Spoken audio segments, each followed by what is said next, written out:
Rajahmundry central జైల్లో MP Mithun రెడ్డితో శాసనమండలి చైర్మన్ మోషేస్ రాజు, ఎమ్మెల్యే ద్వారకానాథ్ రెడ్డి, మాజీ ఎమ్మెల్యే ప్రసాద్ రాజు ములాఖత్ అయ్యారు. మిథున్ రెడ్డిని కలిసిన ఎమ్మెల్యే ద్వారకానాథ్ రెడ్డి జైల్లో మిథున్ రెడ్డిని టెర్రరిస్టులా చూస్తున్నారని అన్నారు.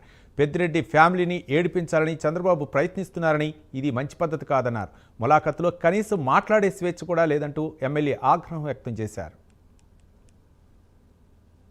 ప్రస్తుతం కోర్టులో ఆర్డర్ ఇచ్చినా గానీ ప్రతిదీ కూడా ఏలు పెట్టి చూసే పరిస్థితి కనిపిస్తా ఉంది. అక్కడ మమ్మల్ని ఏ రకంగా గానీ మిథున్ రెడ్డి గారిని ఇబ్బంది పెట్టాలా, ఏదో ఒక దేశద్రోహం లేకపోతే ఆయన ఏదో టెర్రరిస్టు మోవైస్ లో ఆ మాదిరితో ఇబ్బంది పెడతా ఉన్నారు. ఇది వాస్తవంగా చంద్రబాబు నాయుడుకి గానీ వాళ్ళ కుమారుడికి గానీ ఈ ప్రభుత్వానికి గానీ మంచిది కాదని కూడా తెలియజేస్తా ఉన్నాం.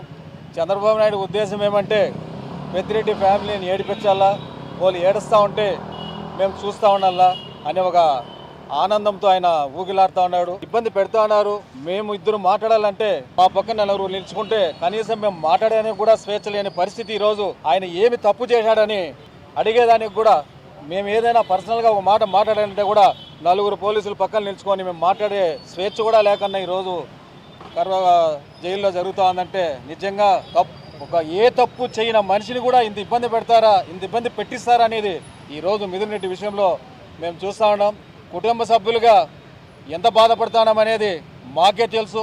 ఇలాంటి శత్రువుకు కూడా ఇలాంటి పరిస్థితి రాకూడదని అనుకునే వాళ్ళం మేము. ఏ రోజు మా వల్ల